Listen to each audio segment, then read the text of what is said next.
Get up! Ugh, I feel like crap. Okay, here we are on day 2 of E3. As you already know, day 1 held some surprises in there, but I mean, relatively wasn't as big as I was hoping.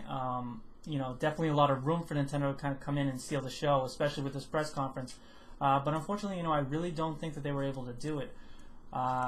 The things that really showed the best, in the Nintendo press conference were probably Pikmin and New Super Mario Wii-U. And we knew about both those titles. There was really nothing new from Nintendo. And the big thing for me here coming into this press conference, and I think for a lot of gamers who kind of felt slighted with the catalog that they had on the Wii, they wanted to see a big focus from the developers, when it comes to content. They want to see that they're thinking about games, especially, third-party games. I think we kind of all know Nintendo knows how to make games. They consistently make great games on their system.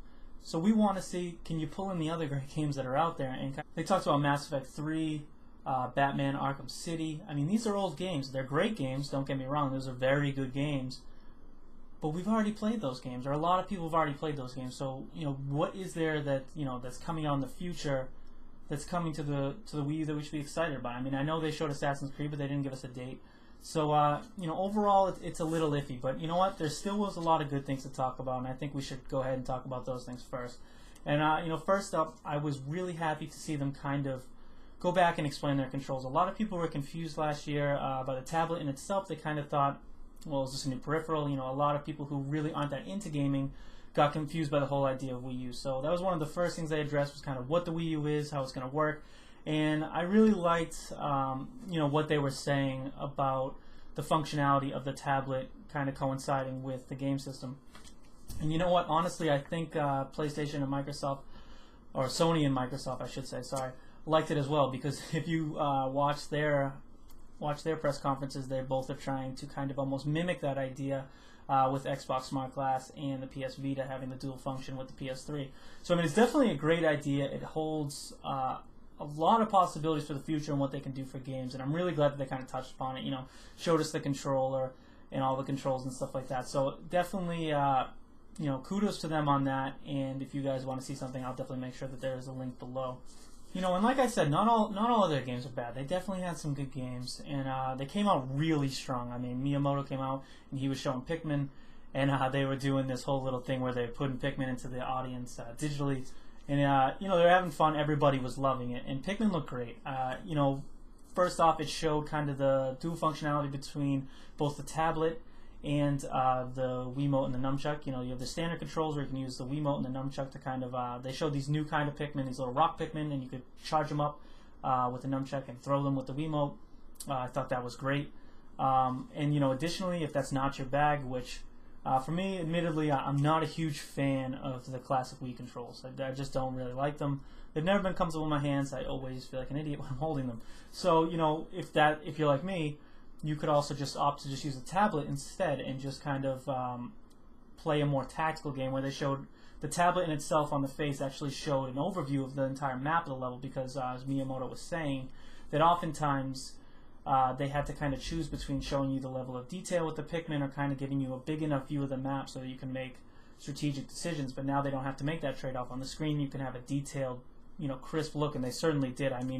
Running on the Wii U, the game looks really beautiful. The colors were vibrant, and just the flora in the background and just the atmosphere in general was really crisp. But getting us back on track, sorry, I'm getting a little sidetracked here. The Wii U tablet itself could just serve, as the map and the overview, so that you don't have to make that trade-off. And that's one of the, really unique things that I think the Wii U can bring, and I'm glad to see that it's already in the focus of, how they're developing games. So that was great. And Pikmin overall looked amazing. It's not a game that I'm necessarily going to go out and buy right away. And it's not going to sell me the Wii U, but for a lot of people, they loved it, and they did do a superb job in showing it. On track with games that did really well, they showed New Super Mario Bros. Wii U. This game looks superb. It was kind of sprites on steroids is how I would say it. It had that old classic 2D feel, and it just looks so clean. Like, I don't even know what to say. The art design, I love that. But as far as actual details on this game. It was just kind of more of a quick overview of the game, showing us a couple clips here, but they didn't really tell us that much about it. One of the things they did say, though, that was pretty neat was that you're going to be able to play with up to 5 players in a new mode that they're going to call Boost Mode. And this seemed really cool. So what you could do is you'd have 4 players playing like you have in the most recent Super Mario Wii. In the most recent Super Mario Wii game.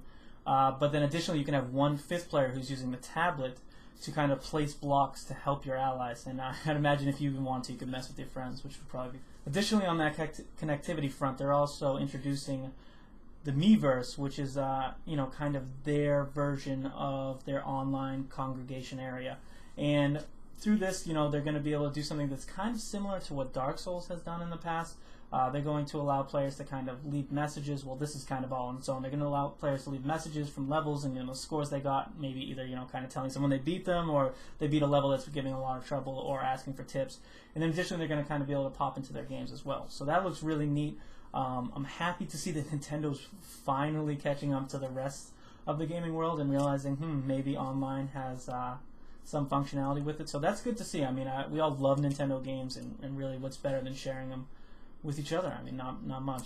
But honestly, after this, it kind of went downhill. They just started talking about stuff that didn't have as much relevance. People were not as excited. They showed a couple other strong titles. I mean, they showed Luigi's Mansion, but then it really started declining fast. I mean, they went to Batman. They went to Batman Arkham City, and great game. Again, like I said, amazing game, but it shouldn't be at the conference. We've already seen it. It's been out for a while. It shouldn't be your headliner. You should have some other things in the works, or I would hope that you have some other things in the works to kind of give us some confidence with the Wii U. Let us know that we can set aside the money and purchase this new console, and that we're going to have the hardware to kind of follow up. Now, I mean, in terms of casual titles, they actually did pretty well. They showed a bunch of different games. The first one that kind of is coming to my mind was Sing. It was a game basically like a karaoke game, and then if you wanted the people who were around to dance, a kind of a game that would get everybody involved is nice. But just watching this, like even just watching the demo that they showed, it seemed very awkward. Like I'd be very surprised to see who this would appeal to. I could see this maybe appealing with preteens, but other than that, and I mean I don't mean to be wrong to throw that game down on them, but I just don't see who else this title could possibly appeal to. But other than that, I mean, they had Wii Fit U, and they're actually doing some new things with the touchscreen. One of the things was that they're going to have a fit meter, which kind of keeps in track of all the calories that you're burning, and you can also take in other things that you're doing as well outside of the gaming system, which I like. For instance, if you want to run or something like that, you can calculate it in, and that way, if you were really actually going to try to use one of these gaming systems to try to help you, keep you in shape, you could monitor what you're doing outside of the gaming system, because it's not realistic to think that all of your exercise is going to come from a game. All right, I don't think it's realistic. So that was a nice feature. And another thing was, and it's one of the things that they were even talking about with the controller earlier, was the fact that it doesn't rely on the television. For a lot of people, gaming systems are in the family room, and the TV is a communal space. So a lot of times, when you can play and what you can do is often regulated by who else is there and how much time you have with the television. So one of the nice things they showed with Wii Fit U was there was a couple working out, and the woman had run earlier, so she was kind of taking a break, and the guy wanted to continue working out, so she turned the TV on, I think to like the Nature Channel or something, not important, but the guy was still doing the workouts through the tablet, and he was just monitoring, I think he was doing like squats or something with the balance board and the tablet. The only unfortunate thing for me, at least, is that you're still going to need all the peripherals that you had to have back with the original Wii. So if you didn't have those, you're new coming into Nintendo now, there's a bunch of different peripherals you're going to need to buy, or at least you're going to need to buy the balance board if you want to take advantage of something like Wii U Fit. I don't know if it will have the balance board along with it. I don't know. Maybe they will release those details further down the line. Another game that they had that looks great, and I can see this, appealing to kids. My little nephew absolutely loves the Lego games. Was Lego City, and the first thing that came to my mind when I saw this game was Grand Theft Auto for kids, and that sounds terrible. because you're thinking of all the crime. But I mean, it just seems like an open city that people could explore, and that's really the only kind of relevance. But you know, an open city that you could explore. I think you go as like an undercover cop was the main theme of the game. But you could assume a bunch of different roles. There were a lot of movie parodies in there, a lot of humor. You know, even if you're not a little kid, this just looked like a fun title. I don't know if it would be a title I could shell out full price for necessarily, but it definitely looks good, and I could see a lot of kids getting excited about this. They even at the end they had them, you know, do the classic Lego build-up that has been used in all the Lego games now to build a Mario pipe and jump in it. So, you know, it was poking fun at a bunch of different movies and games, and it has a lot of potential. I mean, a big universe for kids to explore, and kind of maybe something that isn't so linear for kids that is a Lego game, because those Lego games are great, but you know, they don't offer as much exploration as maybe a whole open world possibly could.